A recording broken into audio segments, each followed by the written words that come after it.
Hello, good evening, and welcome to the Comics Experience Graphic Novel of the Month Club for the month of February. Our choice this month is Spring Rain by Andy Warner. This is a fantastic book. I really like this book, and I'm really glad to have Andy Warner here in studio. Everybody loved this book, right? Yeah. Oh, that's some good noise. I like that. Good energy, good noise. All right, question number one is it's always the same fucking question. I ask the same question to everybody. Why comics? You could do anything you want creatively. What is it about comics that excites you, energizes you, thrills you, makes you sit there for 8 hours a day drawing, right? Yeah. Well, so my mom found a autobiography that I'd written in first grade. Wow. In the attic a few years ago. And in it, I explain my life thus far. And I talk about how I'm either going to become a cartoonist or a mime. So I really think I actually made the right choice. I do too. Yeah, I do too. There's Wow. more money in comics than mimery. So No, it's always been there for me. My mom raised us speaking French, and she taught us French with French comics, with Tintin and Asterix, and so for half an hour before school every day, we would read them. Growing up, my dad really specifically loved comics to teach you language. Yeah, and I actually think that that's a really great way to teach language because you have the action right there with the words, and so if the kid already knows how to read, you're reinforcing the vocabulary. And she is a French teacher professionally, or she was. She's retired now. But and then my dad, loved newspaper comics, and so we grew up with Calvin and Hobbes, and Berkeley Breathed, and Dilbert, and Foxtrot, and all these books. Far Side, probably. Yeah, so much Far Side, especially with the biologist stuff. Oh my God. Every scientist you ever meet has Far Side cartoons. It's hella true. Yeah, it's hella true. It totally is. And so we were always, I was raised in this environment that was, even though my dad's a scientist and my mom's a teacher, there was a lot of love of comics in our household. And so when I started drawing them at a very early age, they actually encouraged it. And even though I kind of pushed myself away from it in high school, because there's that girls and cars. No, it wasn't even that actually. It it was believing that the arts wasn't a viable life. Because I think that's a common narrative for a kid that is doing well in school. It's going to academia, do whatever, and it took a few years, and eventually I realized that it was the one thing that I could do a lot of stuff, but it was the one thing that was really fascinating to me on a consistent basis every day. You talk in a couple places in the book about Trinidad and my mom grew up in Trinidad. I grew up in Panama. Where were you when you were in kind of junior high school years? So by the time I was in school, for the most part, we were back in the States 9 months out of the year, and then we'd be gone in the summers at my dad's research stations, either in St. Croix in the U.S. Virgin Islands or in Corsica in the Mediterranean. And so it would be in Santa Barbara, where he's a professor 9 months out of the year, and then gone for 3 months. Interesting that your experience was that arts are not a viable career, especially in Santa Barbara. You would think that.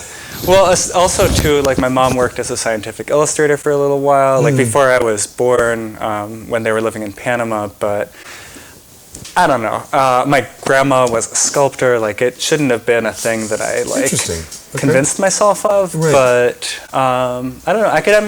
Academics were also really interesting to me, and I thought I was going to do that. So I really threw myself into that, and then comics became more interesting. So let's talk maybe about that moment where you switched back to comics. What was it that convinced you that comics were the thing the second time, I suppose? Well, part of it is what that book is about, actually. It happened while I was in Beirut in 2005. It had been building a little bit before that. I had started drawing them again in early college. And I was in the arts dorm at Cornell in this environment of people that were experimenting with arts, and it was sort of an interesting place to be.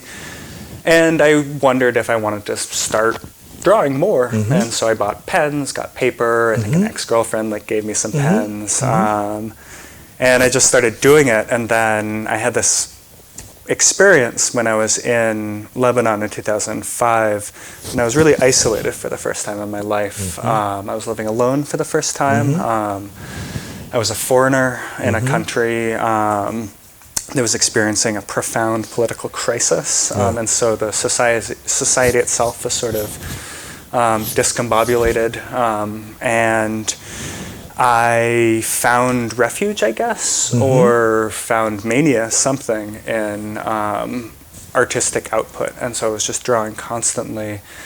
And it was enthralling. It was exciting. And that feeling is something that I think has always stayed with me since then. And it's something that I remember as a child, too, is, making narratives and stuff like that. Sure. Exciting. I guess what I'm trying to ask is what was it that made comics the way to do it rather than just diary or journaling or something like that? Right? It seems hyper specific.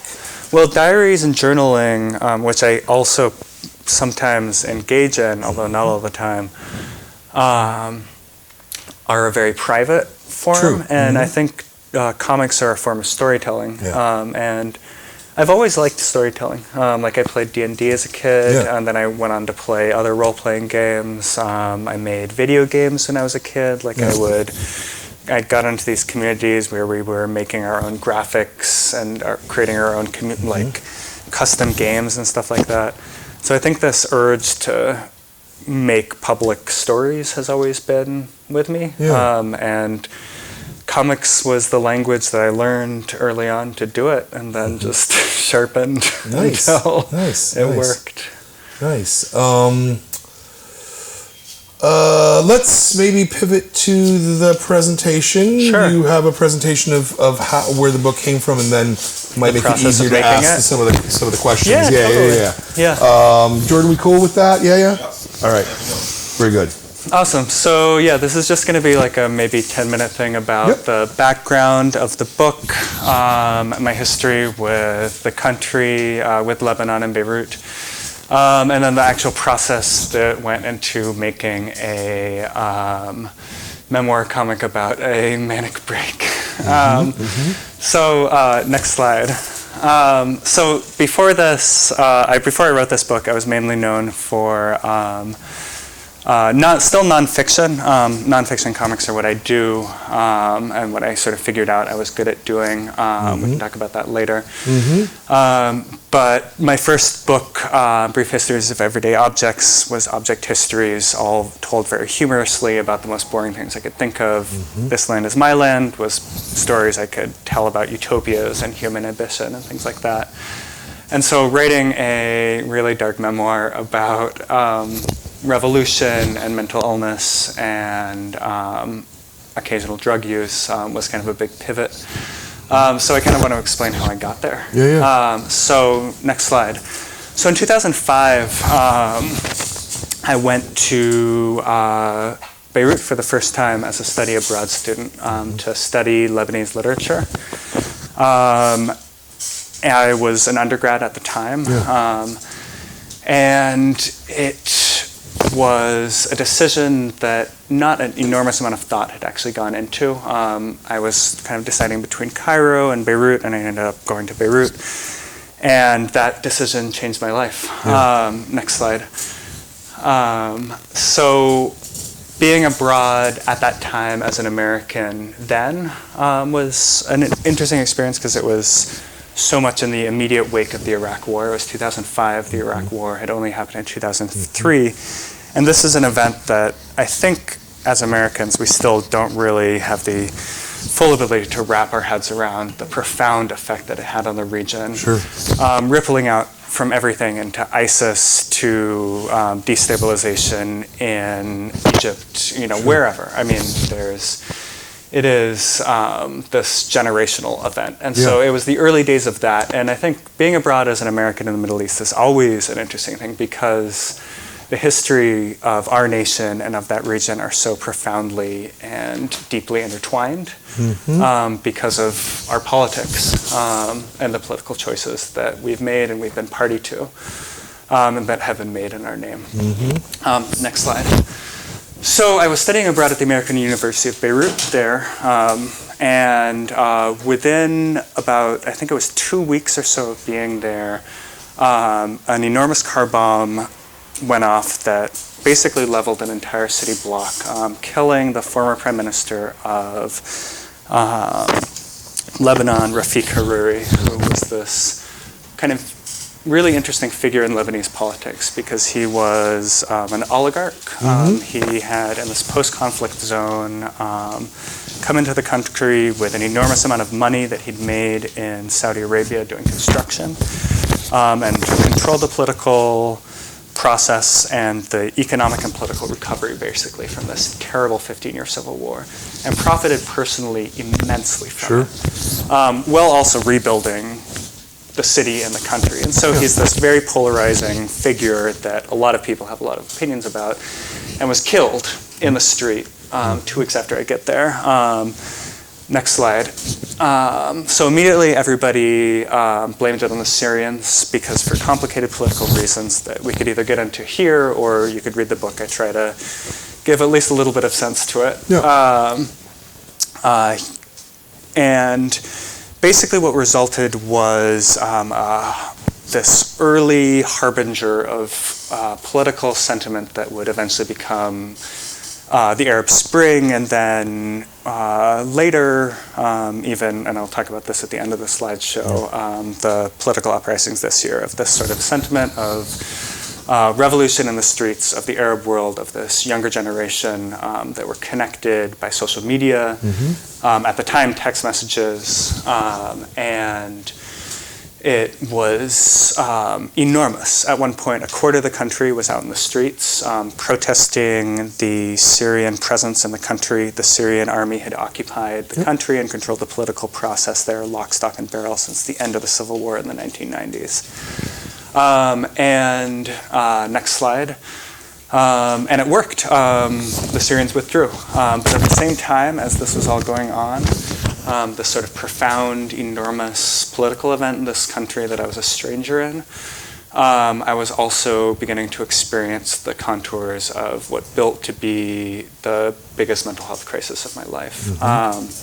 And this started out small, but in rereading my diary, in very easily identifiable ways as these instances of paranoia grew, and just these really weird warning signs that sort of grew and grew until, next slide,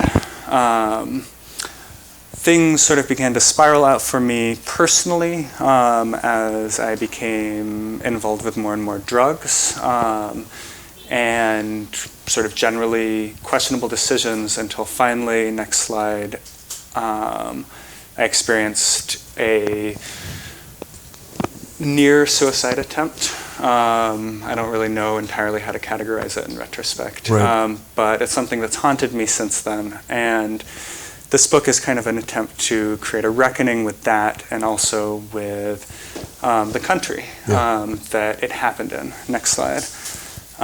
Because it is a country that I kept this bond with. So things calmed down in my life and in the political landscape of Lebanon in the immediate term. Next slide. There continue to be periodic assassinations, political assassinations throughout the next few months, and in fact the next few years. My inner turmoil kind of like leveled off a little bit, and I left. Next slide. But I came back, and that is, I think, one of the decisions that led to this book, and in fact led to my professional life as a whole, because a lot of my early comics actually revolve around Lebanon and the Arab world, and the connections that I nurtured while I was there. The first comics that were ever published by me were published by a Lebanese comics collective called Samandal, who are in this slide. And so, sort of from the development point of an artist, it was very important for me to go back to that place, but also so I went back in 2011, and then that was, next slide, the sort of beginning of, that was the summer of when the Arab Spring started to basically turn. So the Arab Spring had begun the previous December when a fruit seller in Tunisia set himself on fire to protest being crushed under the weight of this all-seeing totalitarian regime that had controlled his country since he was born. And then it spread across the region very rapidly in this way that a continent away, I was back in at grad school at the time that winter, reminded me so much of Lebanon in 2005. The people in the streets, the rhythm of even some of the chants that were being used was the same. And I tried at that time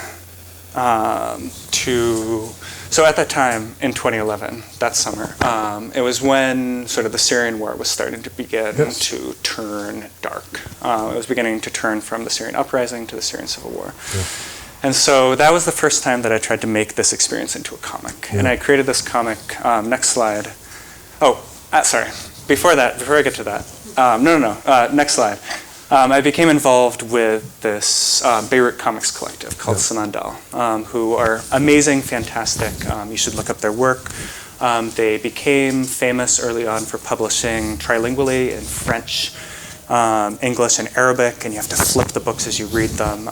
They were the first place that ever published me in 2007, I think it was. Next slide. Very early on in my career, I did the cover of their second issue, that purple one up on the top left. And so they were the people that, when I went back there in 2011, it sort of changed this city from being this place of like darkness in my youth to this place of like this artistic milieu that I was in and becoming a part of and getting excited about. Next slide. Next slide. What came out of that was this mini comic, The Man Who Built Beirut. And in that mini comic, I basically tried to retell the story of the political aspect of what happened in 2005 and tell the story tracing the politics of this uprising in Lebanon in 2005 through to the Arab Spring as I was rating it, where it was that fall of 2011, as the Syrian civil war was just opening into the gates of hell. That book then became sort of the foundation, next slide, of my professional career, because from that I then spent the next half-decade working as a comics journalist, and one of the things that basically allowed me to work early on was the specialty knowledge that I had of Middle Eastern politics. But in writing that story, I left out the entirety of the personal crisis aspect of it. It was just about the politics, because it's a scary story to tell. Absolutely. Next slide. So then I was like, I'm going to try to tell it again. So I used to edit this indie comics anthology called Irene that, in retrospect, actually we can talk about this, published an insane amount of people, like Ben Passmore, Casey Nowak, all these amazing folks, Tilly Walden. But, at the time, nobody read us. We were nothing, but it was really fun to do. And so in the last issue of it, it was always a place that I used as a place I could experiment. And in the last issue of it, I tried to do this story about this trip I took to Syria in the the last few months before I left Lebanon and went to Aleppo, the city that I then watched sort of destroyed on television, on YouTube, and on live radio in the following years. And trying to process that and what it means to experience that as an outsider, and as an outsider writing about it. And, next slide. And so from that story was called an unraveling. And so that I kind of tried to deal with the feelings aspect of it a little more, but I still, next slide, didn't actually deal with like the personal trauma and mental illness aspect. Because it's hard to tell. It's hard to talk about that stuff. Next slide. And so, 3 times, having tried to tell the story apparently is the charm, because after writing Brief Histories of Everyday Objects, this weird freewheeling book about object history, sort of for a YA audience, I decided that the obvious book to pitch as a follow-up to my publishers was a dark, brooding memoir about the unraveling of the Middle East. But they bought it. So there you go. So swing for the fences, I guess, is one lesson. But it was this amazing opportunity. And I figured that if I told these people about this story and they told me that they wanted to have me tell it, that I should not think twice about it and go for it. And it was hard. It involved revisiting an older self of mine that I had difficulty identifying with, and experiences that were very traumatic. And it also involved plowing through a lot of writing of a 20-year-old that is just really, I mean, like, can you imagine yourself keeping a diary as a 21? Like, you come off like an asshole. Like, it's just, it's the worst. So that was probably the worst part of it, was just being like, oh, you fucking idiot, like, over and over again. And so, but I was keeping actually 2 different diaries at the time. I was keeping a physical diary, and I was keeping an outward-facing blog, which I don't talk about in the book, to tell my parents that I was doing okay. And friends back home, it was the era of Blogspot, I think. And that was an era. but in the diary, the physical diary, when I started to lose it, I stopped writing dates. And my handwriting kind of goes out the window. And so I had to print out my, and I also had letters from, that photocopied letters of things that I'd sent, comics that I'd written at the time. So this is all original source material of stuff that I have from there. So next slide. So basically I started making these giant spreadsheets. So this is one day that I've mapped out with all these different sources, because the only way that I could triangulate what was happening in my physical diary was using my blogger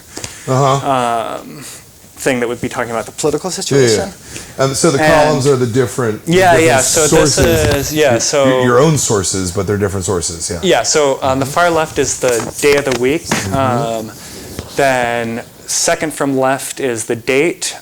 Third from left is my summary from the 2 diary entries and what they jog in my memory.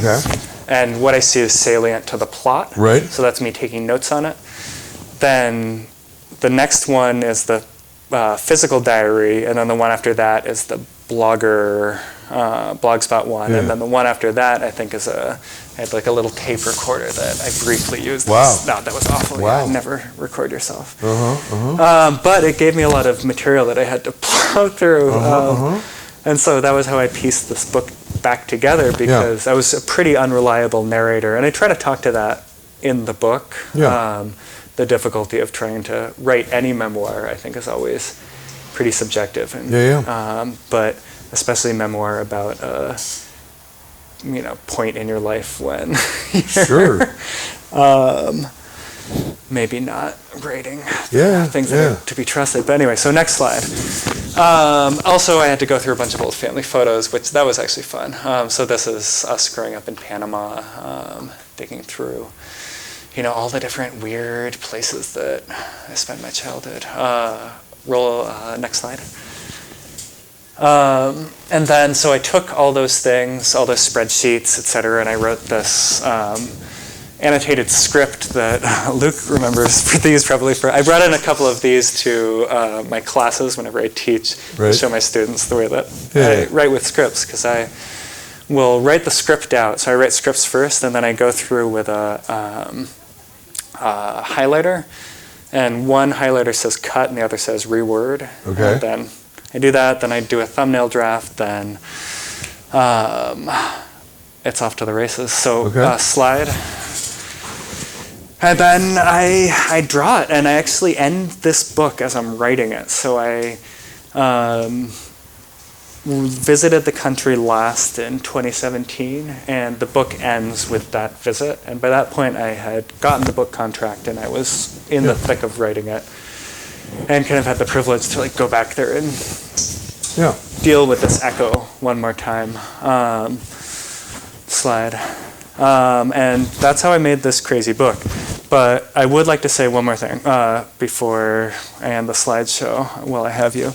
And that is that right now, to a lesser degree this week, but over the past few months, revolution is once again in the streets of Beirut. And I think that that's a really important thing that I want to use this platform to speak to.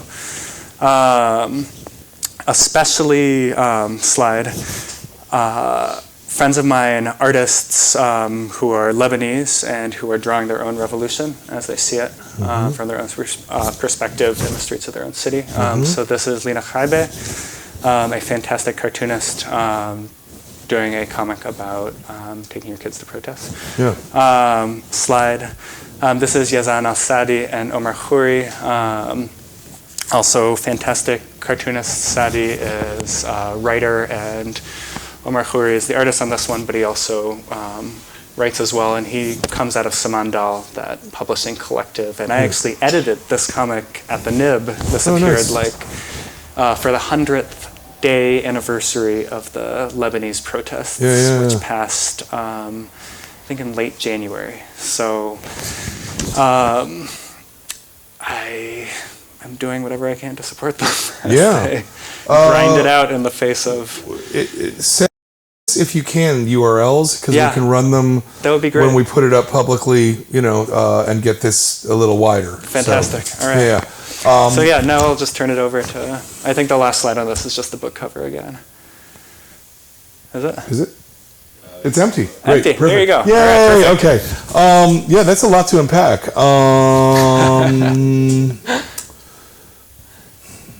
Where do I want to start with all of that? Because there's a really a lot in there, and all of it's really important.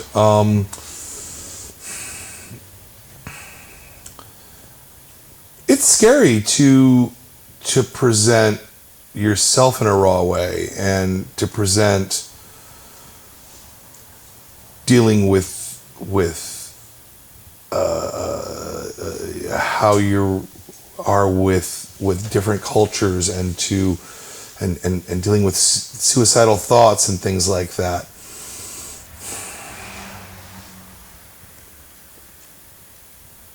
It's the thing that I admire about this, and that I admire about comics generally, is that you're able to comics, the best journalistic comics, tell us about a place and a time and a person and a thing that we couldn't get in any other way, right? Because we're mixing those words and those pictures. And I don't know. Can you talk about that a little bit? That was a terrible fucking question. I'm sorry.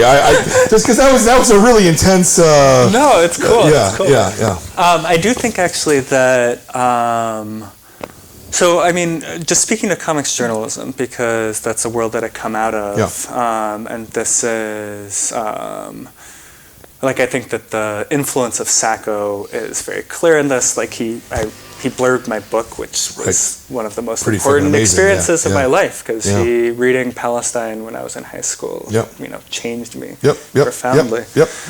And I think that you can accomplish storytelling in any medium, right? Sure. And you can accomplish journalism in any medium. But one thing that you get asked a lot as a comics journalism is why do comics, right? Because there's radio journalism, there's print journalism, like why pick this form? And I do think that one of the things that comics has going for it always is this immediate experience. Yes. That when you squint at a page of text, it becomes a big gray block. Yep. This visual aspect can draw you into it, it can be an emotional experience, I think, for that reason. And depending on how the author guides it, with page turns and setups and stuff like that. But I think some of the best comics journalism, like Sacco, deals with that, and he is able to do that in his book-length works. And I've never actually had the opportunity to do book-length comics journalism. My comics journalism has always been shorter stuff for the Nib, longer stuff. But this is not a work of journalism. It's a memoir with names changed, actually. So it's pretty far from it. But I tried to, I guess, use the tools and techniques that I kind of grew up absorbing from that world in this. When you pitch a book like this, was there any resistance from the publisher, or because it is kind of all over the place in a lot of ways, right? Totally. There's a lot of journalism going on here in many ways. There's but there's also a lot of memoir and a lot of really it's multiple different. The strength of the book, I think, is that it's all these different things. But no, they were really down with it, which is awesome. Okay. One thing is that my editor at formerly Picador, now St. Martin's Griffin, who put this book out, Anna DeVries, has always just been a really big champion of mine. Right. Brief Histories, my first book, comes from her just walking down to Forbidden Planet in New York, looking for mini comics and finding the mini comic version of that, bringing it back to the office and being like, we're going to make this into a book, I'm going to call this guy up. Out of the blue. That's pretty cool. And I've put out books with other editors at other places and stuff like that, but she, found me. Yeah. And I trust her. Yeah. She's a really neat person, and so I sent it to my agent first before reaching out to them. Farley Chase, who has been with me again since that first book, and this is my third book with him. And he has always had a really good, feeling for this stuff. And I was like, I have this story that I've just had haunting me for years now, and I just really want to do it. And I think about it constantly. I think about it going for walks. Right. I want to tell the story, and they asked for a follow-up book, and I feel like if I don't pitch this story now, I'll regret it. Yeah. And so he said, tell me about it, and I wrote him this big long email, and he said, pass it on to them. And they were into it from the get-go. I mean, I think that, I'm an editor of comics journalism, and I come, and I've worked in comics journalism for a long time, so I know how to make a pitch. So I was like, it's a book about the lead up to the Arab Spring. It's about queer communities in the Arab world. It's about mental health. It's about outsiderness. It's there's a lot there. It's about a lot of things. But I came to them with possible hooks. No, absolutely. Do you think that maybe doing a brief history of ordinary objects was a way to not deal with some of the themes? Do you know what I mean? Because in a way, brief history is banal in a way. I'm not. That's not a criticism in any way, shape, or form. No, it's like intentionally so. No, it's literally about the most boring things I could think of. Right. No, I don't think so, and here's why. Okay. Because brief histories comes from, I just graduated comic school, and I was doing some freelance work, and I was like, I need to come up with a great idea to just sell a bunch of comics. Yeah. And I was in the shower, and I was like, what was awesome from when you were a kid was like Larry Gonick comics. And like this nonfiction thing that kids were talking about that you were good at in grad school, like mix those up. And, my editor Matt Bors once described my beat as stoned on Wikipedia. And so I just kind of like fused those things together, and I like thought to myself, what is a book that like somebody old, somebody young, like you can give them this book and be like, it's a book about toothbrushes. Okay, I'll read it. And so that was very intentional on my part. So I don't think it was a dodge. It was like, what can I make that will sell books? Okay, so it was a commercial decision then. Yeah, totally. But like a lot of my life is like, I don't think that I got into comics to like make a living as a cartoonist and be a professional cartoonist. And so I've done a lot of weird freelance work in my life. Like I've worked for software, like antivirus companies, like doing comics for them. Like I've been a freelance cartoonist for like 15 years. So, you're always trying to think of good hustles. And that was a good hustle that I thought of, and then it became a really fun book to work on. And then, but this, at the same time as I was doing all that stuff, because commercial work has always been a part of my life, and so is humor. Doing humor work.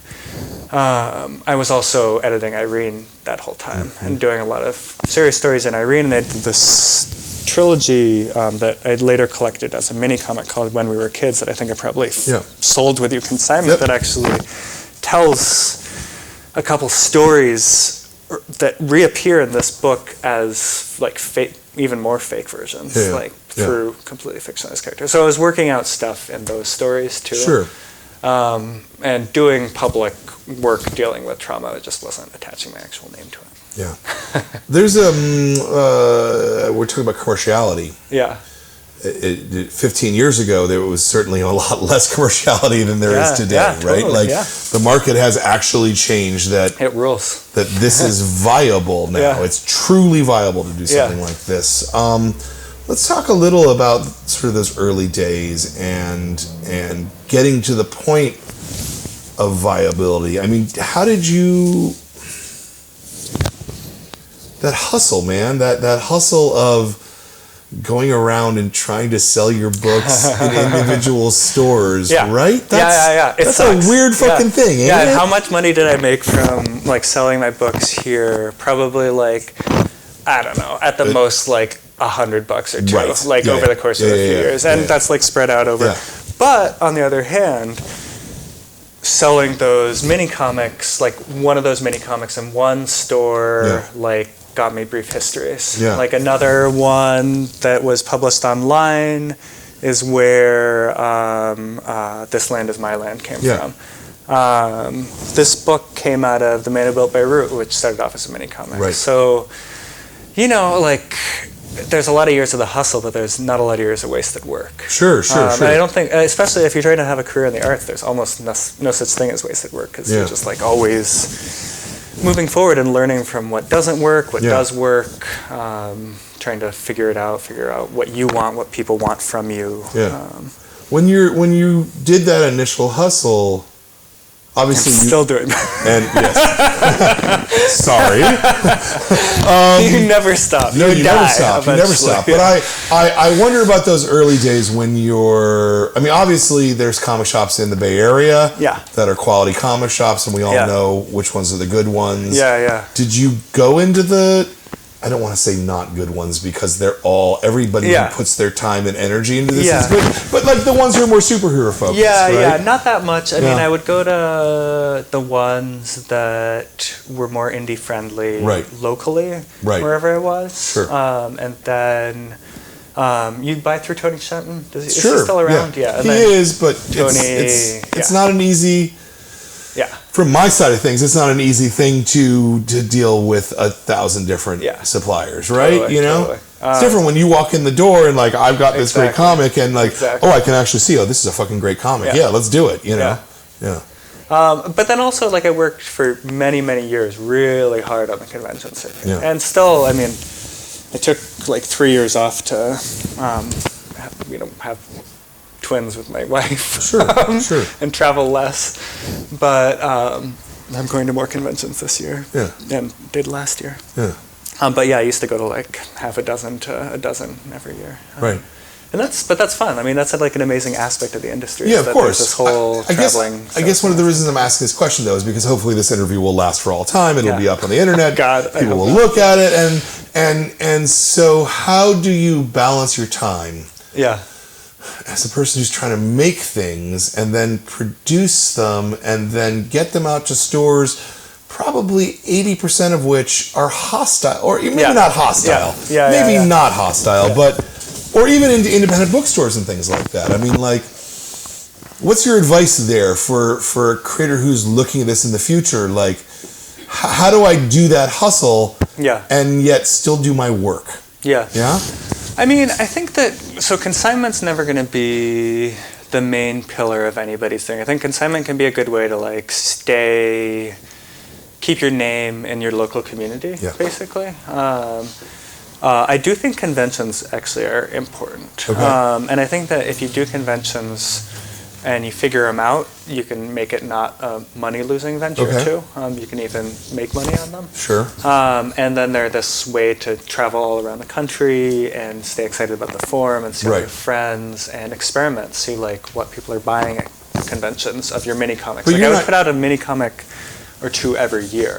For like. But you're not talking about conventions. You're not talking about a Wizard indie World, comics. right? No, Indies, no. right? Like SPX. And so again, we're looking mostly at kind of New York, San Francisco, I mean, Toronto, there's more and more like places Austin, but Columbus. overall, places that are expensive to travel to, expensive to table at. I kind of want to tease this part. Well, if really you want to start, So I mean, my very first time at a convention was I made this comic called Spring-Heeled Jack about this mythical figure called Spring-Heeled Jack, and I like folded it. It was like a 8.5 folded piece of paper. Printed out like 100 copies of them, and I took them to Ape because Ape still existed, and I just gave them out for free. And you can still do that at a lot of zine shows around, like anywhere that you are. There's probably a zine show at least a few towns over, I think, and so that's probably the best place to start. And zine shows really are welcoming to the indie comics community too. Sure. And then once you figured out your shit at a zine show, then you know how much you can sell, and then you can maybe justify the upfront cost of like a plane ticket and a table, or gas and a table at a closer show, and just work your way up. Like it was, I went to one show at first and a couple shows, and then I figured it out, and then I could like make back a plane ticket, table, printing, and a profit, and then I was going to like a dozen shows a year. But it took me like 3 years to figure that out and get there first. It's, I mean, it seems like it's harder for some kids in Kansas or something, Yeah, totally. Right? Because they don't necessarily have the local situation to help absolutely. them Even now, like Ape doesn't exist anymore. But there's always new shows too. I guess figuring out your local community is always important. How important do you think comics education is? Like school? Increasingly so. I mean, speaking of Kansas, I know Emmy Guinness was teaching comics in Kansas for at least a little while. I don't know if she still is.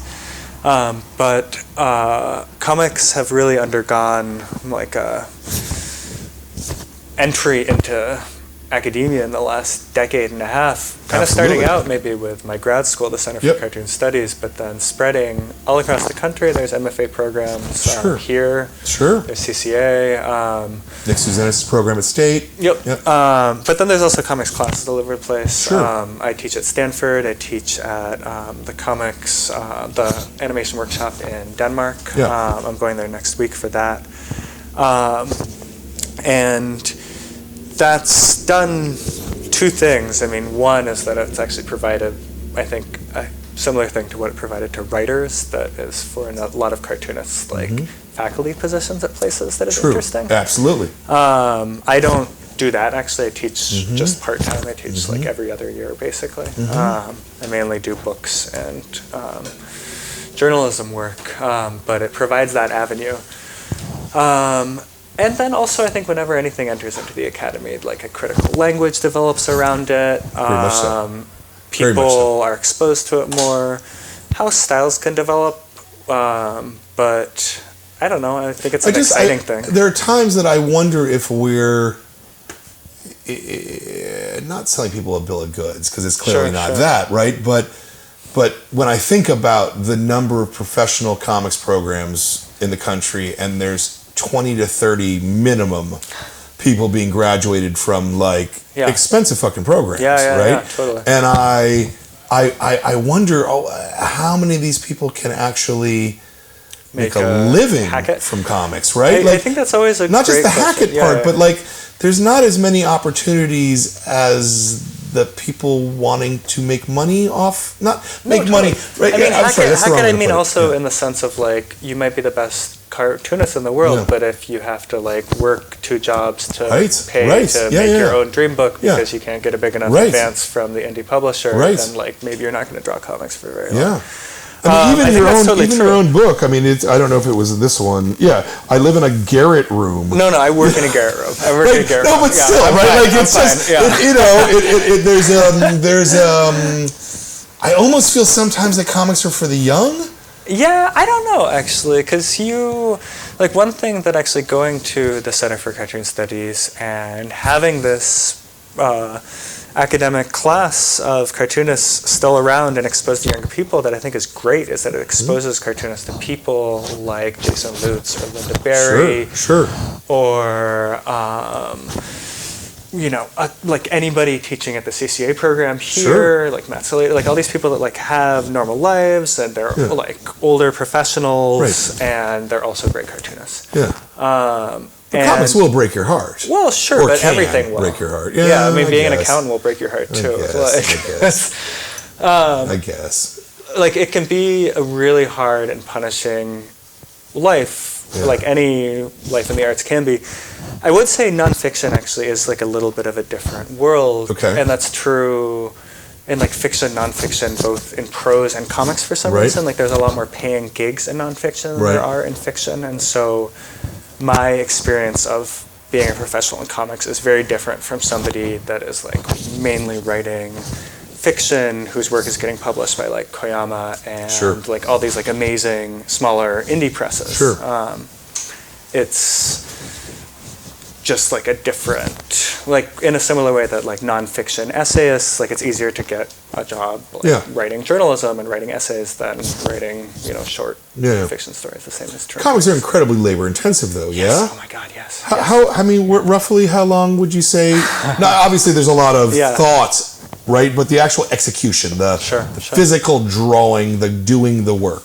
What would you say that what do we got? 196 pages, 197. That guy probably, I think, took me about 2 years. Okay. At the same time, I was working as the managing editor, as a contributing editor for the Nib, and putting out their issues and doing a bunch of writing stuff on the time and stuff like that. So I think if I was only working on that, it probably would have taken me maybe a year and a quarter to a year and a half. Working 8-hour days. So is that a little more than a page a day? No. I don't know. You'd have to do the math. 200 pages, 365 days. So you're doing 2 pages a day. It waxes and wanes too, because my teaching schedule is very periodical. I'll teach 2 quarters at Stanford, and then not teach except for a 2-week course in Denmark for a year, and then teach 2 quarters at Stanford again. So I have like an on year where I do a book, and then an off year where I teach more intensely, and then an on year and an off year. I don't understand how you do that. Wow. It's cool. I didn't actually choose it. It's just because the class happens every other year. Right, sure. But it's an amazing schedule because I can maintain this teaching life that's still, even when I'm teaching, it's only about a third of my time. I'm still working, doing nib work and book work, but it sort of becomes a larger part of my life. And then, this year is my off year. A paid gig? Is that? Yeah. I used to be more of a paid gig because they were defunded. But they are still putting out comics, and I'm still getting paid to edit comics there and getting paid to produce comics with them. They're just publishing it more limited than they used to. But the new issue, Animals, just came out, and I have a new comic in that about my childhood animals, and I edited a bunch of other ones. And it has a cover by Lisa Hannawalt, and it rules. Yeah. It's... I kind of don't understand how the math works on it as a print Yeah. object, right? Am I wrong? Like it's No, not. actually, so its distribution is kind of mostly diamond and some no, other. its distribution is mostly like membership based. Oh, like okay. It comes out of. There was a big Kickstarter a few years ago that then got rolled over into this membership program. Okay. And like the main perk of the membership program is basically is the print object. Yeah, so it's kind of it's a similar model to Patreon or so Kickstarter. distribution is a secondary concern then from that model. Is that a fair thing to say? So I as a contributor I actually don't know look at a the math. ton that's all good. behind the curtain, but it's mainly the print is actually super important to their model because it's what keeps the members contributing to, because the online content is free. Sure. So it's one of the ways that money flows into it. Yeah. Oh, I understand. I mean, this thing is kind of similar, right? Yeah, totally. I mean, it's nobody really knows how to do. Yeah, the online. You can't make any money off online, right? It's got to be the physical object at the end of the day. I mean, I don't know how comfortable you're talking about some of this stuff, but I do wonder, to do a 200-page book like this, like what kind of an advance are you getting? Can you survive off that alone? Yeah. So you get half on signing and half on completion. Right. So you need to have the financial ability to basically work on spec for half the time that you're budgeting. Yep. So that's difficult. I mean, my wife works. I have a bunch of freelance work. It's fine. And so I think Thank you that's for your work, by the way. No, totally. Thank you also for your healthcare. Absolutely. There's no healthcare. I get book advances. I work as a contractor when I'm a teacher, and a contractor for the NIB. I have no healthcare personally. I get it through my wife. I mean, these are things I legit and that's worry a very about. serious cost that all I have to bear. of the time. I worry about this, about that. Again, we're bringing in 30, 40, 50 people a year, like going, you're going to have a career in comics. And like, what is that career though? That career is an advance that may or may not pay your time. The advance, I think, pays my time. It doesn't pay my time as much as just doing freelance would for that time, if it was like an hour by hour thing. But books get you flown to foreign countries and like reviews and stuff. So you do them.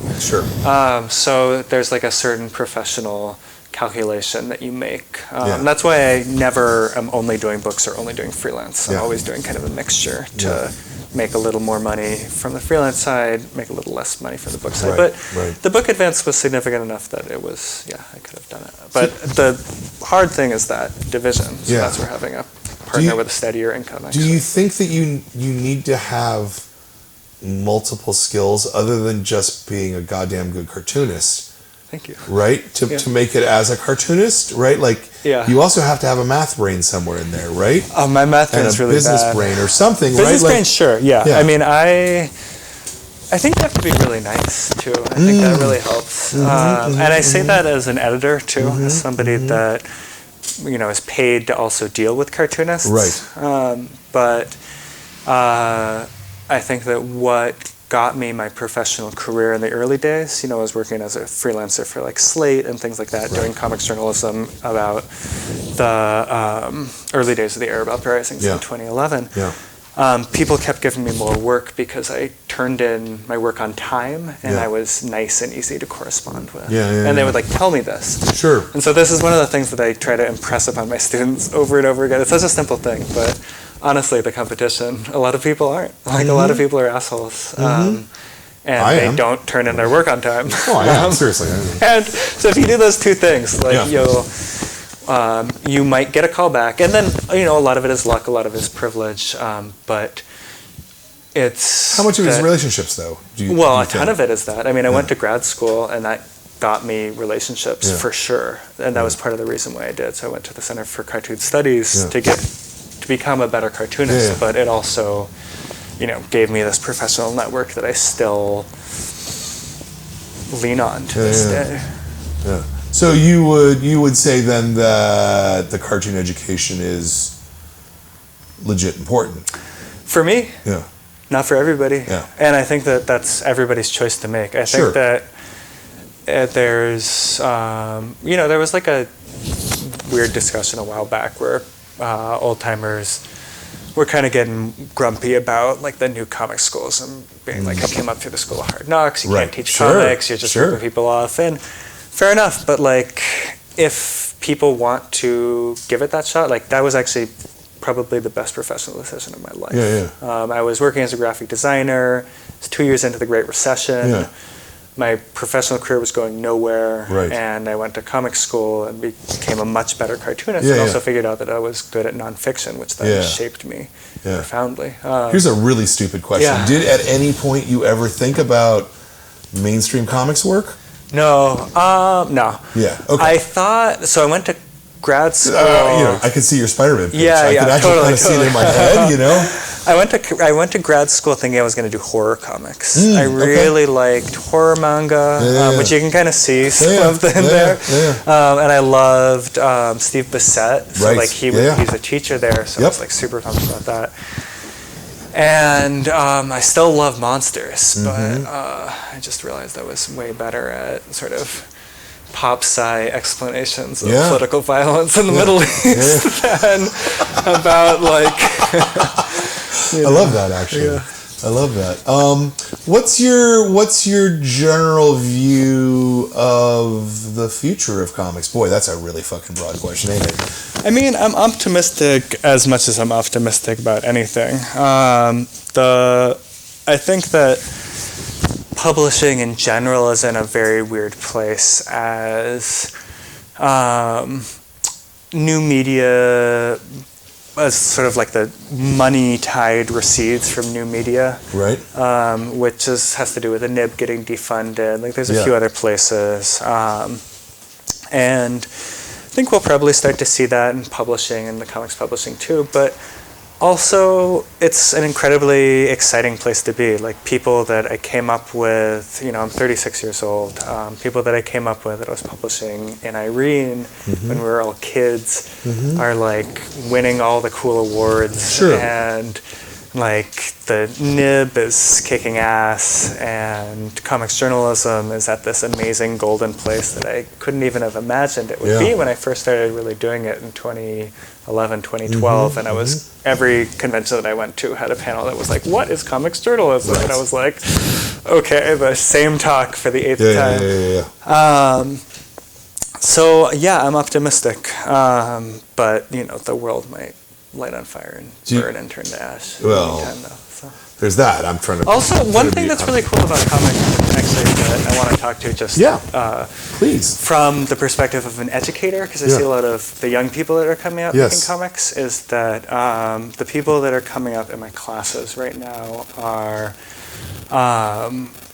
queerer, they're browner, there's more women making comics than there were even when I was coming up not that long ago when I thought it was a pretty diverse scene. And that's a really exciting thing to me. And so I think that because it's an art form that's actually accessible to people. You don't have to have money to make comics, right? Yeah, like absolutely. And it always just need a pen and a paper. It's all you need. It always has been. You're getting this world now that like grew up on like these amazing webcomics and on Tumblr and like on all these platforms where they're sharing all this stuff, and now they're like making all these cool things that are shredding right now and will only continue to shred more. Sure. I just, again, when you talk about Tumblr and things like that, I always worry about how do you make money off this as a creative person? But that's always been the worry, right? That's how I convinced myself to stop in high school, right? And then had I listened to that voice, I never would have come back to it. So I don't know. And like one thing that people always want to ask when you're an artist who makes a living at it is like, how do you, like, what was the roadmap, right? But there's no maps. There is right? There's no, of course. Like every especially these days where like every gatekeeper is like lying shattered on the ground and like new media forms are like exploding and like getting defunded and like you don't even know what's going on. I don't know what the landscape's going to be like in 5 years, so why not give it a shot? I mean, it feels like a lot of new cartoonists are being funneled into the kids and YA space, Yeah, which is the next exciting book I'm and actually good. That's doing not is a bad YA. thing. Yeah. The next book I'm doing is going to be YA. Yeah. Sort of in the spirit of Brief Histories, actually. Yeah. It's about like the commensalism and animal domestication, about human history with animals. Okay. Retelling the story of like dogs and pigeons and cats and rabbits and stuff like that. Interesting. Yeah, it's been so fun. It's been such a great break from this book too. It's been such a palate cleanser. Yeah. Do you think we're gonna reach a point though where too many people are being funneled into? Yeah, of course. There's always a bubble. Narrow thing, right? Yeah. So as an educator, how do you teach that, or do you teach that, or you just? No, I mean, I think that opportunism is an important thing to teach. Yeah. That like, a successful career is always a mix of, like I said, privilege and luck, and also knowing when the luck happens and jumping on it. Having this sense of opportunism, just being like, oh, seems like a really good market right now. Right.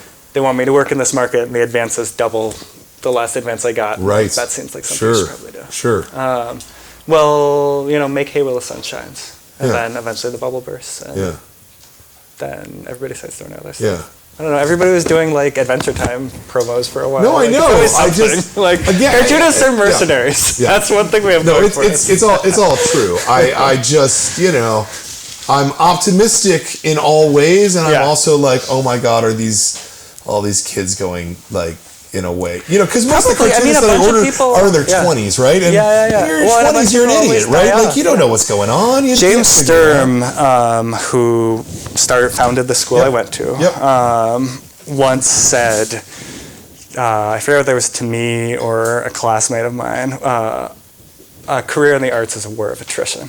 That seems fair. Yeah, that's you just keep at it, and sometimes I mean, ever since CCS's program started, I've made a point of every year, like, trying to go there and sort of teach them the actual market thing. Yeah. Here's what the direct market means. Here's how, you see these numbers, but look, most books don't sell Dave Pilkey numbers, right? Yeah. They don't, it's right? True. Like, I'm just so afraid that we're teaching people this narrative of, like, oh, if you're like Raina, that you're not like Raina. It doesn't matter. No, nobody's like Raina. Nobody's like Raina, right? But that's okay too. Like, it is okay. The fiction market's like that too. Sure. And as long as nobody's, I don't know. The one thing that's nice about comics too is that it's a pretty resilient art form, right? It's gone through enormous amounts of boom and bust cycles. Sure. The 90s, for example. I've lived through them all. You were there. I was in that bathroom. There's drawings in that bathroom that predate. I always think of that the picture we have up there with Seth and Joe Mad and you sons of bitches. You said there'd be money in comics. Exactly. There's not. It's comic. You do it because you love it and because you believe in it and because you're passionate about it. Yeah, and it makes sense to you. Yeah, exactly. Yeah, it's the way you know to tell a story. Yeah. All right, so let's talk about dealing with mental illness, dealing with queerness. These are not light topics to do. How do you approach that as a creator? How do you put yourself out there? Lightly, I don't know. With great trepidation. Right. I don't know. One of the things that's weird about this book is that it is in spaces that are kind of outside of my space. So I'm a white person writing about the Arab world. Right. I'm pretty straight presenting, writing about queer communities. I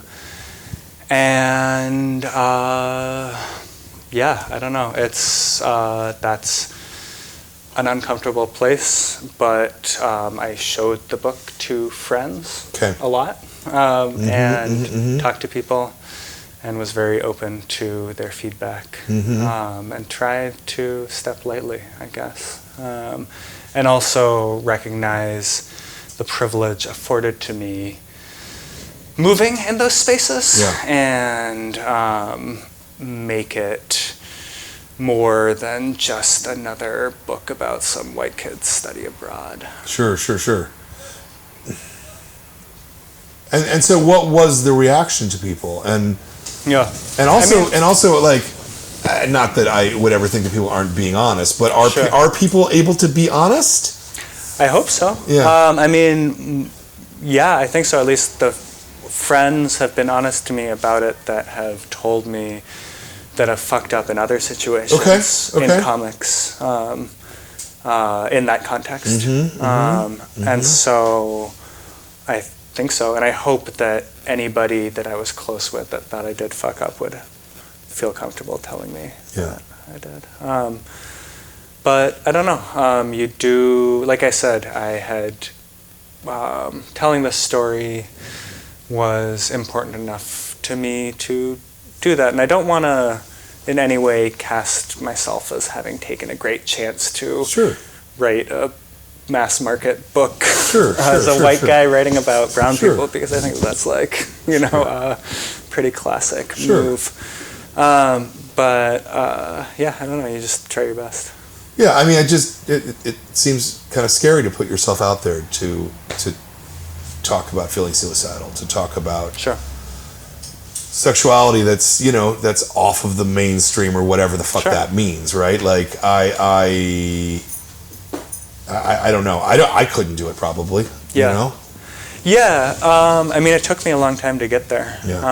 It took me 2 different other attempts at writing that same story and hanging on to those diaries and thinking about this story constantly, pretty much ever since then and ever since it happened, which I think is also something that I think making the book was part of, is setting that down in a way. And it wasn't a pleasant process. A lot of those things actually came back. I'm now in counseling and on medications that I was not on before. I started that book probably in reaction to things being brought up. Interesting. Maybe not. I don't know. I also had kids and dealt with toddlers. Kind of make all the difference. So that can drive you nuts too. That's the one thing that changed. And I also entered my mid-30s. Yeah, but definitely it made me. It was a hard book. It was the hardest book that I've done in a way that was profoundly different from other books. And I think I knew that going into it, but I didn't realize how hard it would be, and it was harder than I thought it would be. But it's done now. And one thing that doing it I thought of as I did it, and I talk about this in the book, is that every time you think about a story, you're constantly reworking it in your memory and trying to figure it out and figure out what happened in it and what it meant to you. And writing this story down in this book kind of makes that version of the story and ends that for me. And does I don't actually think about it. Change the telling of it? I don't think about it that much as I used to. Okay. So yeah, I think it did. So I guess it was worth it. I felt like I had to do it. No, I see that. Do we have any questions from the room? 'Cause I can keep talking, but maybe no. Yeah, please. Yeah. How you doing? Hey. I don't know. I'm trying to figure out how to turn this into a question, but I felt like I really got a lot and identified out of the story as just like queer person in a bunch of privilege in a time where like shit sucks and also all your friends are dealing with mental health crises. And it was just, even though it was like written in the 90s, it just felt so relevant to right now and just felt like so much more like so much of the same shit just still happening, and if anything, it kind of gave me a little bit of a sense of hope of feeling like, oh cool, shit's always sucked. Everything kind of feels like apocalyptic and the world's burning and there's bombs in the books. There's bombing in the books that starts off as such a big deal in the beginning, and then it's just like it's a panel. You get used to it. I'm just curious. What do you think about having this story like happen like in your 20s at the time it did now, and then how would you be like? What would it be like if you were in your 20s, like now, and writing this book? You know what I mean? Yeah, I mean, so for one thing, just the speaking to everything constantly being bad. I mean, I started listening to news all the time at one point in my life. I used to listen to like audiobooks and comedy podcasts and stuff like that. And as I listen to audio as I draw. Yes.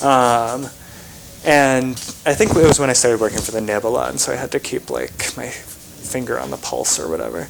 I just started listening to news all the time, and you just realize how terrible everything is constantly. Right. But it's always been that way. We're just sort of better able to get the information now in a way that we profoundly didn't used to be. And it's up there in our face. But then one thing that sort of being somebody that's been obsessively following the news for a while that you realize are these cycles that happen. And that's one thing that I actually try to really get across in this book in relation to, in this case, uprisings in the Arab world. But I think it can be this broader idea of revolution always being unfinished business, that there's this media narrative that everybody wants to always latch onto when they see something happen in a foreign country on the news. And they're like, the revolution happened and either the baddies got kicked out or they didn't and the revolution was squashed. And like, that's the end of the story. Like you start hearing about coronavirus or like Trump said a thing or whatever. And you move on. But these places keep existing and real people keep having lives in them. A revolutionary movement and a revolutionary era can span a century, right? So, you know, like from the revolution in France to the actual establishment of enduring liberal democracies in Europe is like over 150 years. And so if you're dealing with the Arab world, you know, this place that's coming out of this post-empire landscape, both with the Ottoman Empire and then later colonization and the post-war and the interwar and post-war periods, is dealing with like nationalism and these religious movements, all these things, and people want the story to be wrapped up really quickly. They want the Arab Spring to happen and for the good guys to win or the bad guys to like win, and then if the bad guys win, the story's over. And it isn't. I mean, these are ideas and strains of revolutionary thought are being born and networks are being built that have endured.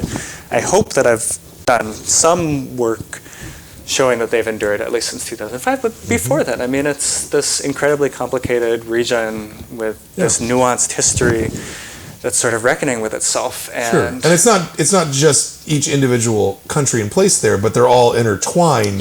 No, entire totally. Middle Sharing East. a language, sharing it's culture, you know, sharing history. The American news media tries to make the Middle East all sort of one thing, and it's not. It's and our relationship with it as Americans. Exactly. I mean, we have had this profound relationship with the Middle East since the discovery of oil in Saudi Arabia, basically, and you know, Aramco. I mean, it's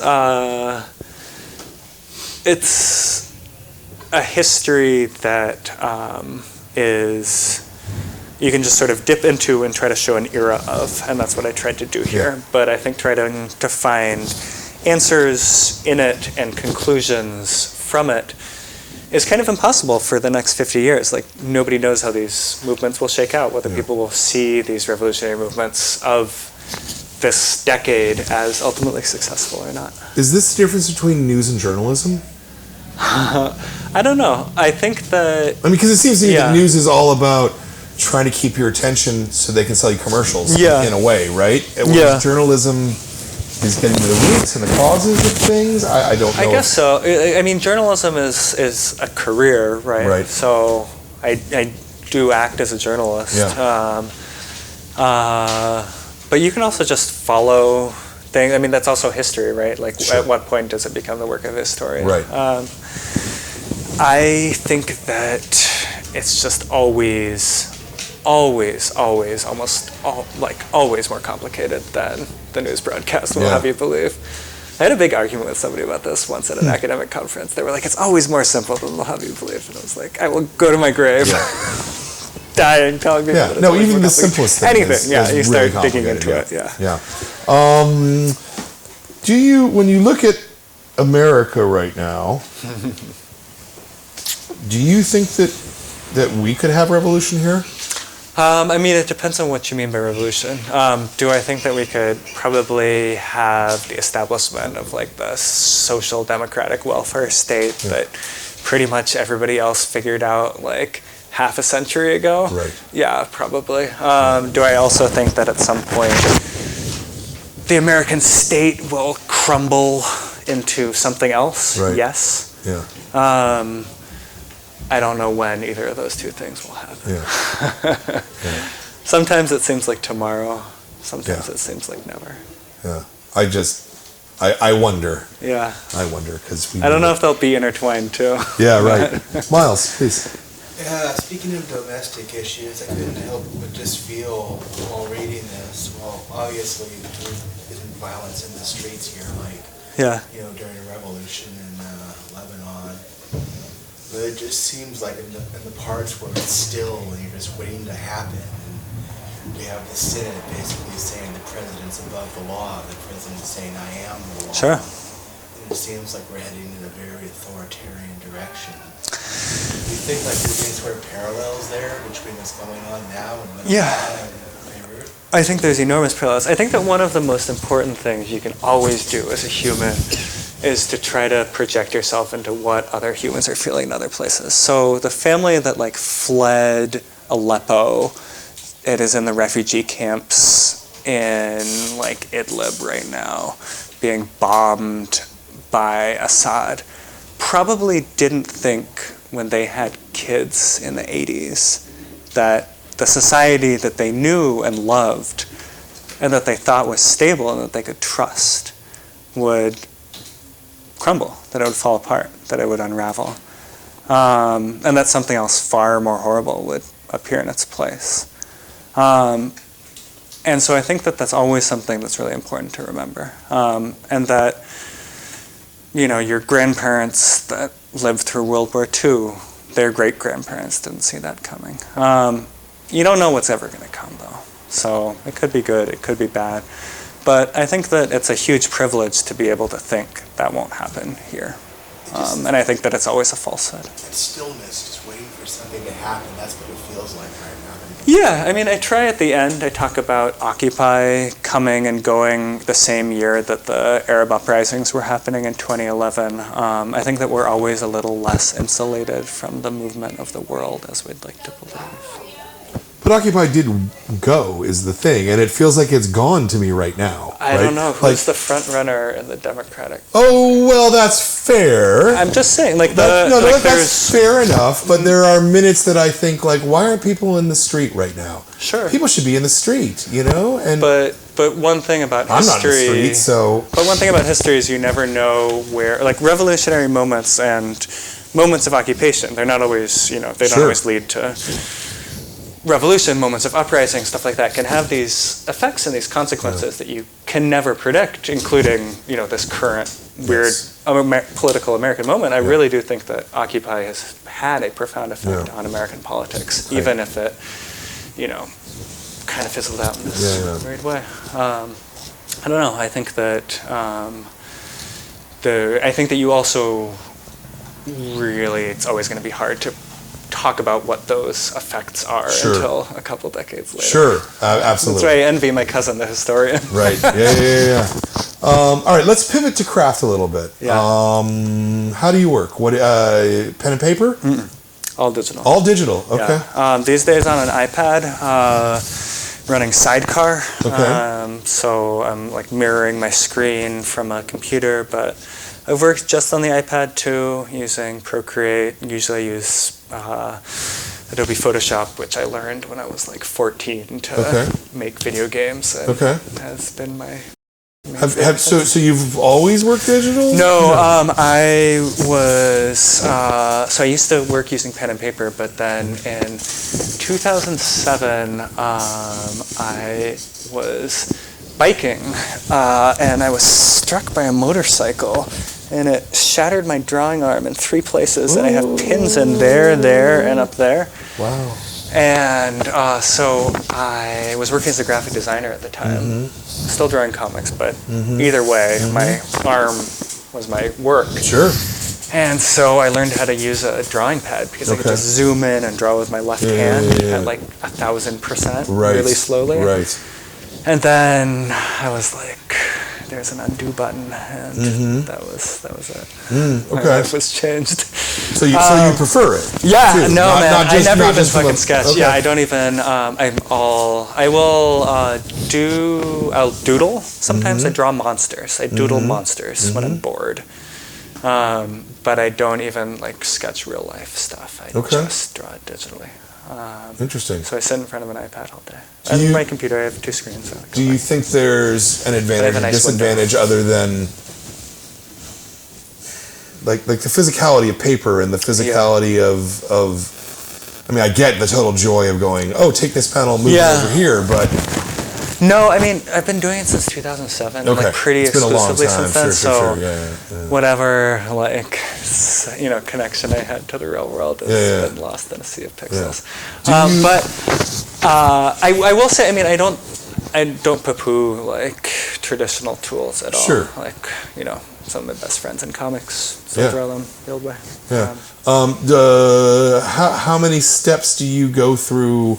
Because I've talked to many different artists who work digitally. Everybody has their own way. Everybody completely has their own way. So what's your actual process? I go straight from thumbnail to inks. Okay. No pencil. And are your thumbnails like sketchy, super loose? Incredibly loose. I go straight into really tight inks because I use a lot of photo reference actually. Like myself posing and stuff like that a lot, and I'll make 3D models in like SketchUp. Okay. And so I usually have a lot of reference actually that I can just import into the thing, and so I just like freehand, an ink, because like you're drawing, with the like dark pen tool anyway, you might as well just make it your own. Sure. And that's also a technique that I learned when I was freelancing, just to draw way faster. So I realized that if I cut out penciling, I was drawing like a third again as fast. Right. And so I started doing that to be able to take on more gigs and get paid more. And now it's just how I do everything. And when you're doing a book like this that has a lot of real world stuff, are you taking photos and so I mean at the end, and when I'm there at the end of the book, I was like taking a lot of reference photos around Beirut because I had gotten invited back there for this award that I was judging, and so I just brought my phone camera around and took in 2 extra days in the city, and I kind of had the outline in my mind by that point, and I photographed a ton of places. Right. Are you putting more work into the script stage or the thumbnail stage? Like, what's your balance? Well, there? I write the script first, and it's I keep rewriting as I thumbnail. Like it always keeps getting tweaked. So it's a living document, your script. Yeah, even as I ink, because it's digital. So I keep moving stuff around even as I'm inking. And that's part of why I go straight to final inks, is because I am moving the layouts constantly. Like, there's pages in there that I was like rethought and redrew large chunks of like 10 days before publication. And I'll let myself not before publication, but before being due. Not before the book, but before like the manuscript was due. Usually, I'm not that insane about revisions. Like I'll stand by my old work. And what's your editor editing? Are they editing script or are they editing depends thumbnails? On the editor. Or I've worked with editors as a journalist. But then with book editors, I've had 3 different book editors. And they're all different. Okay. Anna, who did this book, is like super encouraging and really good at sort of like story contour stuff. Right. And doesn't really get like really into the weeds of like the visual things. Another editor that I worked with really does. And then when you do nib work, they are really very heavy on visual edits and stuff. Yeah, because I always wonder that there's an awful lot of editors who are editing comics who don't have any kind of a comics background. None of my book editors have. Both Anna DeVry from Picador / St. Martin's, and then my editor Julia at Chronicle are mainly manuscript editors. Yeah. Yeah. So is there a challenge, or do you think it makes the process stronger? I mean, I literally don't know the answer. Julia was definitely more involved, the Chronicle editor, and I think that's maybe because Chronicle puts out more, like Chronicle does put out comics, and put out like picture books and stuff like that. Right. So she might have had a hand in those before. I don't know. How about when you're editing? What do you? Yeah. Where do you want to be in the process? It depends on who I'm working with. Okay. Yeah. Right. So I had really, one of the things that's sad about the NIB being funded less is that I get to edit less because I had very close relationships with the cartoonists that I worked with. Yeah. Somebody like this one cartoonist that I did a bunch of work with named Andrew Greenstone, I would just like send him to like these conferences, like a cyborg conference in Austin, and he like got a chip implanted in his hand, and I would just be like, write whatever, and he would write like a thing that was like way too long, and I would like cut it by 3/4, and then he would like finish it up in a fugue state. It would be amazing. And so he kind of, would require like all these different parts. And then somebody else, like they basically turn it in and it requires almost nothing. And then somebody else, they turn it in and it requires like a ton of editing, but not a bunch of like idea stuff.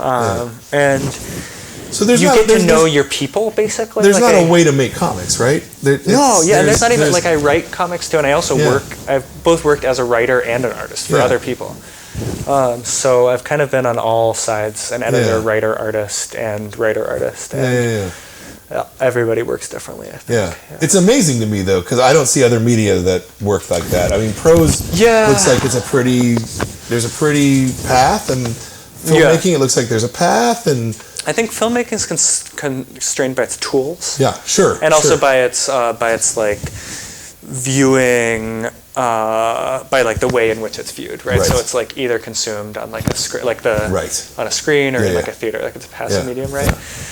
Those are its two constraints. And then prose, you can always, like the way you edit it is always sort of the same. Right.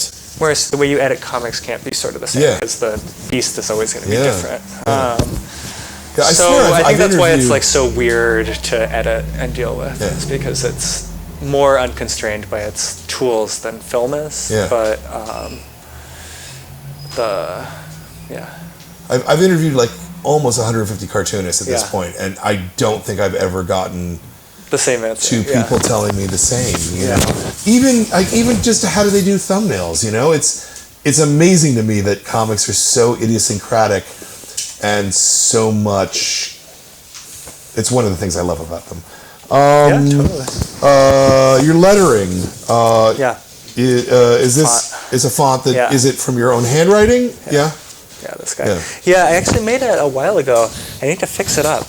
I was like looking at it the other day, and I need to like. It's very clear. Yeah, no, it's great, but I need to. Whenever like foreign editions of stuff happen, it doesn't have accents on it, and they want it, and I have to tell them no. So they like make their own, and so I should just make a new one with accents and stuff. Right. How about things like sound effects and stuff? Are these baked into the art itself?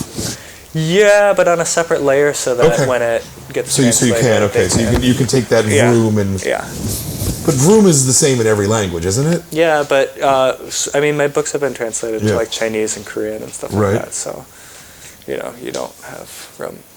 Do you ever have any say in that, or you probably don't know enough about the languages to? Yeah, I mean, I speak French, but no, I wouldn't want to too. I have enough jobs.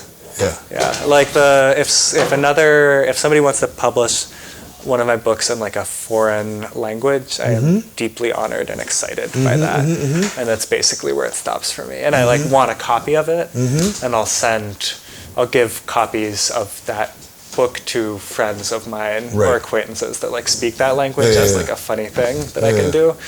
But I don't want to like make it my job to like give a shit what they're doing in like the French Canadian version of whatever. So as a mechanical process of making books,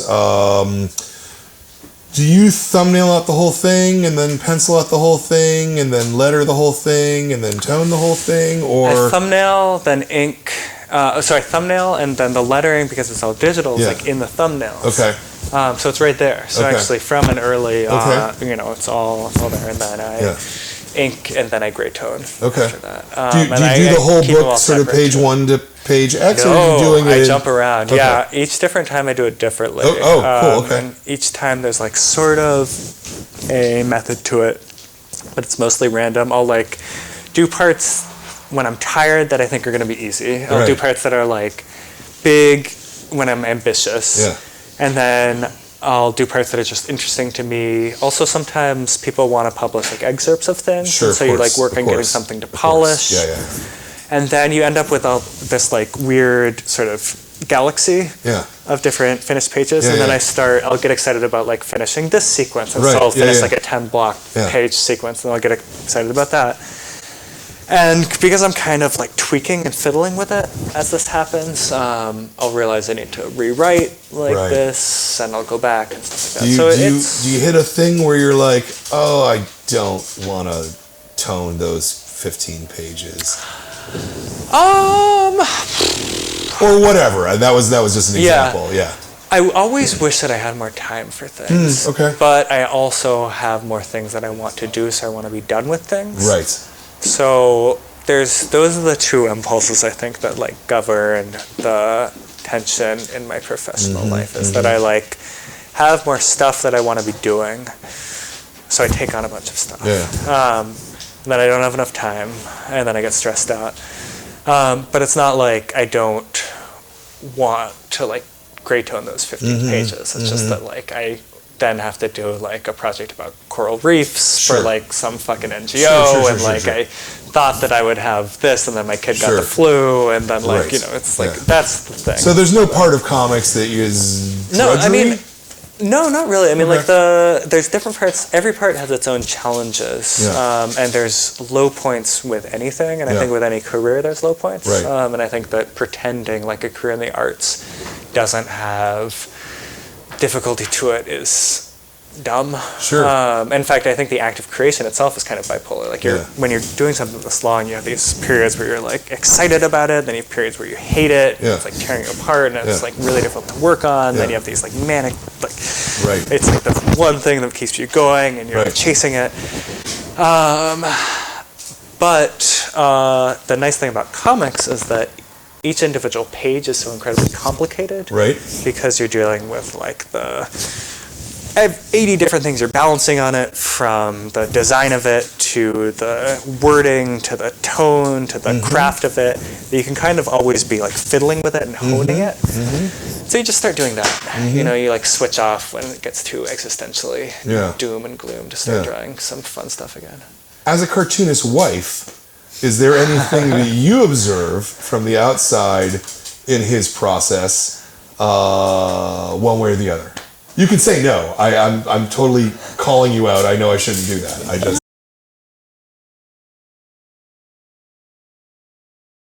at the end, and go through a period of thinking it's like really, really awful, and then come around to it again. Yeah.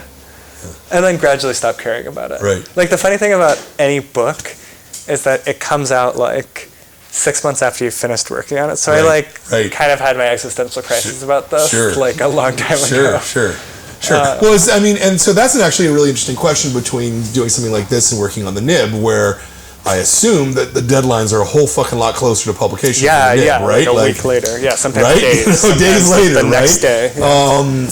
Does that change the way you process work or think about work? For some reason, I always find it difficult to care about anything that I do after I finish it. Neat. This included actually the story that was like so important to me that I spent 2 years doing, that I still think is like a totally interesting thing for me to like page back through and stuff like that. I think because I'm always excited about what I'm doing next, I'm just like throwing myself into the next thing. Well, that's a great transition for what are you doing next? Let's make some plugs here. Yeah, okay. So I'm working on this book. The title, I think, is still up in the air, so I can't name its title. But It'll be, I think it might actually even come out next year, which is crazy. Either that or the year after. But it'll be in the YA market, and it'll be sort of in the vein of brief histories.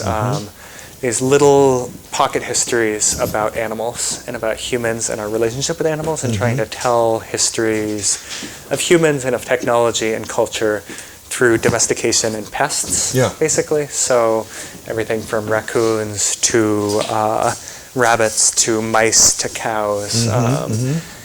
And it's really exciting to me because I love animals. I grew up with animals. I had like 2 dogs, 5 rabbits, 2 snakes, 3 mice, 2 rats, a cat, 3 cats, countless fish. We had this like pet cemetery in our yard. My dad is a marine biologist, so I grew up at all these field stations surrounded by other biologists. So I love animals. And so I've spent the last like month and a half, 2 months, 3 months, I guess now, just reading intensely all this animal research and writing the manuscript, the script form for this book, and telling my family like new stories about mouse trivia every day. And it's been really fun. It's been such a welcome break to do something this fun and fun-loving. And also I think I'm kind of figuring out a way to tell like really interesting stories using this, idea of animals. Like it's this idea that I've had for almost a decade. I've had this idea of telling human history using domestication, and I now have a chance to do it. Interesting. So Okay. that's the next thing. Who's that coming out from? Little Brown. Little Brown. Nice. Yeah. Okay. Very good. And then I'm also always publishing on the Nib. So keep an eye on that. I'll have work appearing in the upcoming issue, the Power issue, which I think is coming out for the fall convention season. Our Animals issue, again just featuring cover art by Lisa Hannawall, all these amazing stories, just came out for the spring convention season, and it rules. Cool. Yeah, Jordan, let's get the URL for their Patreon up there too. So those are kind of the 2 big. Oh, and then I'm just going to go teach again. But the 2 big professional ways you can follow me are always follow me on the Nib, and then and I tweet infrequently. What do you think? Do you think that Patreon, that kind of thing, is legitimately a viable way for creators to make a living? Yeah, that seems amazing. Yeah, I mean I have a ton of friends that do it. I have never done it myself because I'm really shitty at social media, and that's just something I've kind of learned to accept about myself, and I figured out a way to have a career and not be that good at social media, which is very nice for me, and it's like an incredible privilege. But I think you have to be like a little better at self-promotion and social media to like do well on that platform. So it's not for me, but a lot of people it's for, and that and Kickstarter. I think it's amazing that those tools are out there to support our community and give like young creators a place to make a living. Very good, very good. Comics are awesome. I agree. And it's awesome that they are becoming what they can be. We always thought they could be, but now they're actually becoming that thing. And I almost feel like we've willed it into existence. Yeah, an amazing thing actually about comics journalism is that I'm a generation so I grew up in the 90s, grew up reading Joe Sacco, started working as a professional in the aughts, the late aughts, and then really like my career is the teens. I never, ever had to make the case to an editor that comics journalism was like a viable thing, because like Satrapi, Alison Bechdel, Joe Sacco, like these giants had appeared, like Spiegelman, like had appeared, and everybody knew that like nonfiction comics and comics journalism were totally a thing, and it was fine.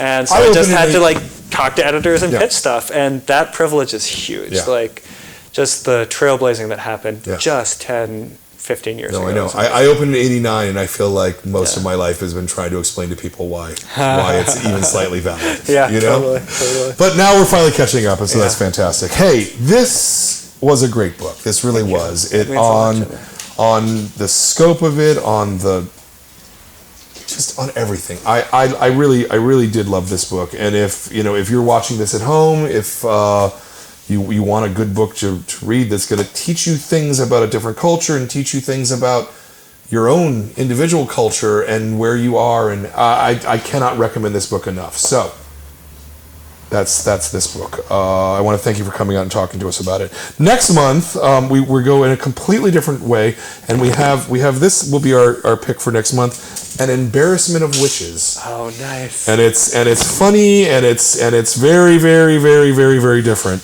That's the thing I love about this is Sophie that we can have. back. Oh yeah! Oh, excellent! Yeah. Awesome. Yeah, Sophie and I both went to CCS. Yeah. We were friends in grad school. Yeah. I've been her editor on like several stories at the NIB. Nice. She illustrated a story that I wrote for the NIB about taking rocket ships to Mars. Oh, cool. That's amazing. Yeah. Oh, cool. She's gonna be here. Sophie and Jen will be here on March 25th from 5 to 7, and then we'll be doing this again. So come back and you can sit in the audience and ask them questions. But otherwise, Spring Rain was our book this month. I want to thank everybody for coming out. I really want to thank you for coming and having this conversation with us. Yeah, of course. Sure. I love it, and I want to thank Jordan for doing the tech. I want to thank The Beat for sponsoring us. I want to thank Comix, goddammit. Thank you, fucking Comix. Well, I love comics, and so thank you. We'll talk to you next month. Woo! Yeah, get the woo. Right.